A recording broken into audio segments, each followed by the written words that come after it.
నమస్తే, నా పేరు ప్రీతి. వెల్కమ్ టు జై భీమ్. ఈరోజు మనతో శ్రీను అన్న ఉన్నారు. మరి అన్న కొన్ని విషయాలు మనము మాట్లాడుకొని చర్చించుకొని విశ్లేషిద్దామన్నా.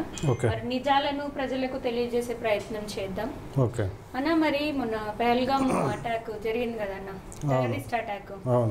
దానిపైన మీరు ఏమంటారన్నా? అసలు వాస్తవాలు ఏంది, అక్కడ దాకా ఎందుకు వచ్చింది అటాక్ వరకు, ఏంది పరిస్థితి? మరి నేను చెప్పడం కాదు, కానీ కాశ్మీర్ యుద్ధం గురించి ప్రజలు అనుకునేది చెప్తా నేను. ఎందుకంటే నేను చెప్తే అది కరెక్ట్ కాదు, ఏదో నా స్వార్థం కోసం నేను చెప్పినట్టు అనుకుంటారు ప్రజలు.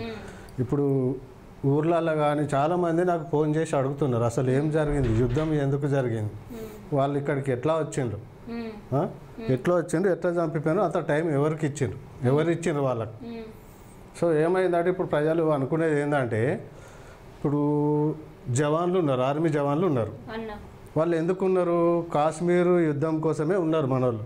మన దేశాన్ని కాపాడుకోవడానికే కార్గిల్ అక్కడ యుద్ధంలో ఉన్నారు అక్కడ, అంతే కదా. మరి ఉగ్రవాదులు వచ్చి చంపేదాకా మన వాళ్ళు జవాన్లు ఎక్కడికి పోయారు? ఆ ప్లేస్లో లేకుండా అక్కడి నుంచి ఇంకా వేరే కాడికి ఎవరు పంపించారు వాళ్ళని.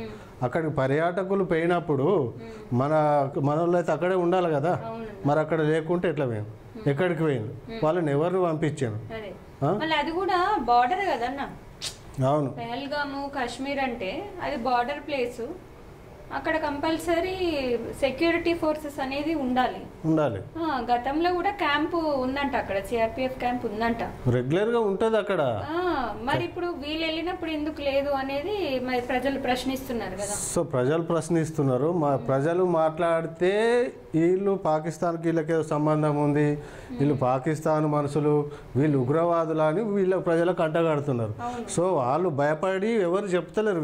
విషయం ఏంటంటే, నాకు చాలా మంది ఫోన్ చేసి అడుగుతున్నారు అసలు ఏం జరిగింది, ఎందుకు జరుగుతుందని. వాళ్ళు మాట్లాడలేకపోతున్నారు. సరే నన్నన్నా చెప్పమంటే నేనన్నా చెప్దామని వచ్చి మన ఛానల్ కాడికి రావడం జరిగింది ఈరోజు. సో ఏదేమైనప్పటి వరకు 26 మంది చనిపోయినారు. 26 మంది చనిపోయినందుకు మన మోడీ గారు పోయి అక్కడ వాళ్ళకి కనీసం 200 మందిని చంపేసింది. ఇది ఒక రకంగా గ్రేట్ అని చెప్పుకుందాం మన మోడీని.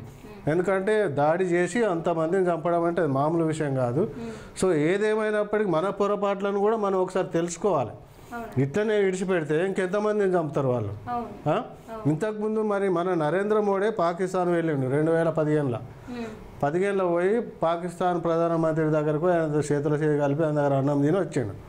వచ్చినాక 40 రోజులకే 40 మంది జవాన్లను చంపిండ్రు. అప్పుడు ఇదే పాకిస్తాన్ వాళ్ళు. అంటే నువ్వు పోయింది ఎందుకు అక్కడికి, ఏం మాట్లాడొచ్చినావు? 40 మంది జవాన్లను ఉట్టిగానే చంపేసాను కాల్సి. 40 మంది అంటే వాళ్ళ ప్రాణాలే కాదు కదన్న, వాళ్ళ కుటుంబాలు ఉంటాయి. వాళ్ళు మన భారతీయులు చచ్చిపోతే మనం ప్రశ్నించితే కూడా మనల్ని దేశద్రోహుల కింద పరిగణిస్తున్నారు.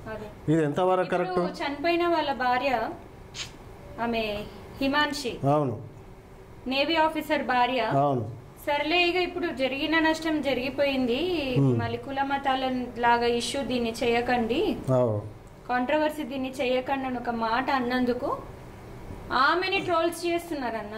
ఇప్పుడు నేను బీజేపీ నాయకులకు ఒకటి చెప్తా. ఇప్పుడు ప్రజలు మాట్లాడితే వీళ్ళు దేశద్రోహులు అంటున్నారు, మేము మాట్లాడినా దేశద్రోహులే అంటున్నారు. మరి ఇప్పుడు చనిపోయిన వాళ్ళ భార్యలు ఉన్నారు కదా, వాళ్ళ తల్లిదండ్రులు ఉన్నారు కదా, వాళ్ళ పిల్లలు ఉన్నారు కదా, మరి వాళ్ళు మాట్లాడితే కూడా వాళ్ళ దేశద్రోహులు అంటారా మీరు? అదే కదన్న, ఇప్పుడు వాళ్ళకి బాధ అయితే ఉంటుంది కదా. ఇప్పుడు చనిపోయిన వ్యక్తి ప్రాణం పోయినందుకు నష్టపోయింది ఎవరు? భారీ నష్టం జరిగింది ఎవరికి? కుటుంబానికే కదా, భార్యకి బిడ్డలకి కదా అన్న. ఇప్పుడు మళ్ళా వాళ్ళని కూడా ట్రోల్స్ చేస్తున్నారు. అంటే ఇప్పుడు నేవీ ఆఫీసర్ చనిపోయిండు, ఆయన చనిపోతే ఇప్పుడు ట్రోల్స్ చేసేటోళ్ళకి నష్టం జరిగిందా, లేకపోతే భార్యకు నష్టం జరిగిందా?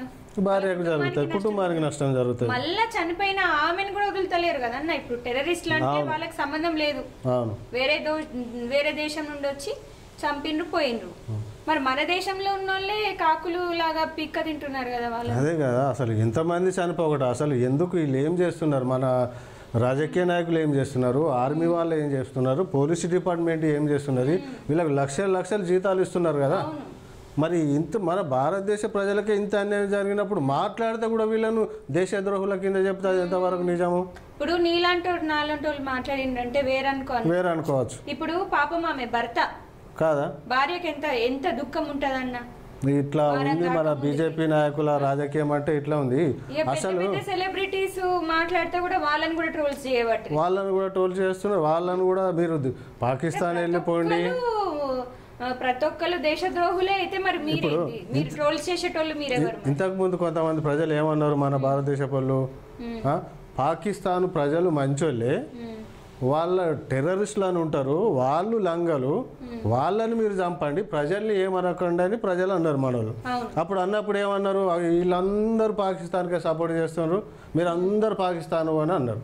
మరి ఇప్పుడు వాళ్ళే పాకిస్తాన్ ప్రజలు మాకు చుట్టాలు లాంటి వాళ్ళు, వాళ్ళని మేము ఏమి అనం, మాకు కావాల్సింది ఎవరు, టెర్రరిస్టులు, ఉగ్రవాదులు, వాళ్ళని చంపుతామని ఇప్పుడు అంటున్నారు.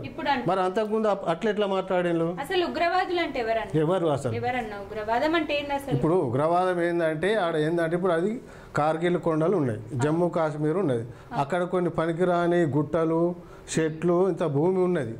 ఆ భూమిని వాళ్ళు ఆక్రమించుకోవడానికి వాళ్ళు ప్రయత్నం చేస్తున్నారు. ఏంటంటే అది మన భారతదేశ భూమి, ఓకే, అది తప్పు వాళ్ళది, అది తప్పు. సరే, మరి భారతదేశం అది ఆక్రమించుకోవడానికి వాళ్ళు పాకిస్తాన్ వాళ్ళు వస్తే కాపాడడానికి మన మోడీ ఉన్నాడు.